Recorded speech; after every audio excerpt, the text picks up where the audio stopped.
నాయి బ్రాహ్మణులకు తెలుగుదేశం పార్టీలోని న్యాయం జరుగుతుందని రాష్ట్ర న్యాయ బ్రాహ్మణ కార్పొరేషన్ డైరెక్టర్ విజయ్ కుమార్ అన్నారు.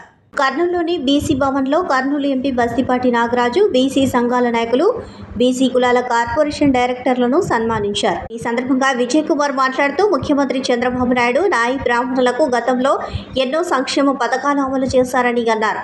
ఆదరణ పథకం ద్వారా గతంలో బీసీ కులస్తులకు పనిముట్లను పంపిణీ చేశారని విజయ్ కుమార్ తెలిపారు. 15 మంది గ్రూప్ సభ్యులకు సబ్సిడీపై రుణాలు ఇచ్చేవారిని ప్రస్తుతం అదే విధంగా ఇవ్వాలని ఆయన ముఖ్యమంత్రిని కోరారు. బడ్జెట్లో బీసీలకు కేటాయించిన నిధులను కర్నూలు జిల్లా నాయి బ్రాహ్మణులు కేటాయించాలని కోరారు.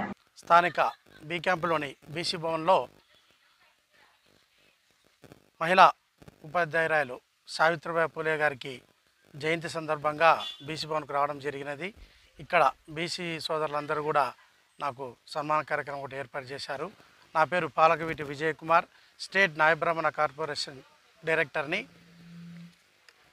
తెలుగుదేశం ప్రభుత్వము ఎప్పుడు కూడా నాయ బ్రాహ్మణులకు అండా తెలుగుదేశం జెండా అన్నట్టుగా తెలుగుదేశం ప్రభుత్వము కోడుమూరు కాన్స్టిట్యున్సీ నుంచి నాయ బ్రాహ్మణ కార్పొరేషన్ డైరెక్టర్గా నాకు అవకాశం కల్పించారు.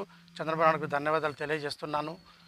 గతంలో కూడా తెలుగుదేశం ప్రభుత్వము నాయ బ్రాహ్మణులకు ఆదరణ స్కీమ్ పెట్టి వృత్తి చేసుకునే కళాకారులందరికీ కూడా పనిముట్లను ఏర్పాటు చేశారు. తర్వాత గ్రూప్ లోన్స్ 15 మందికి ఒక గ్రూప్ లోన్స్ పెట్టేసి సబ్సిడీ కింద రుణాలు కూడా ఇవ్వడం జరిగినది. ₹1,00,000 తీసుకుంటే ₹50,000 సబ్సిడీ ఉండి ₹50,000 నాయ బ్రాహ్మణులు కట్టుకునే విధంగా సబ్సిడీ రుణాలు కూడా తెలుగుదేశం ప్రభుత్వంలో మంజూరు చేసినారు. ఈసారి కూడా చంద్రబాబు నాయుడు గారు నాయ బ్రాహ్మణులకు న్యాయం చేయాలని చెప్పేసి ఈ బడ్జెట్ ప్రకారంగా 88 కోట్లు కర్నూలు జిల్లాకు, 99 కోట్లు నంద్యాల జిల్లాకు బీసీ కార్పొరేషన్ నుంచి కేటాయించడం జరిగినది. బీసీఏలో మాకు సంబంధించి ఎంత బడ్జెట్ వస్తుందో తెలిసి దాని నుంచి ఖచ్చితంగా మా నాయ బ్రాహ్మణ సోదరులందరికీ పనిముట్లకైతేనేమి, బ్యూటీ పార్లర్లకైతేనేమి, సెలూన్ షాపులకైతేనేమి ఖచ్చితంగా న్యాయం చేస్తారని చెప్పేసి మేము ఆశిస్తూ, చంద్రబాబు నాయుడు గారు ఎప్పటికి కూడా నాయ బ్రాహ్మణులకు వెన్నుదన్నుగా ఉంటారు. ఖచ్చితంగా నాయ బ్రాహ్మణులకు న్యాయం చేస్తారని చెప్పి మనవి చేస్తూ సెలవు తీసుకుంటున్నారు. నా పేరు పాలకవీటి విజయ్ కుమార్, కోడుమూరు కాన్స్టిట్యున్సీ నాయ బ్రాహ్మణ కార్పొరేషన్ స్టేట్ డైరెక్టర్ని.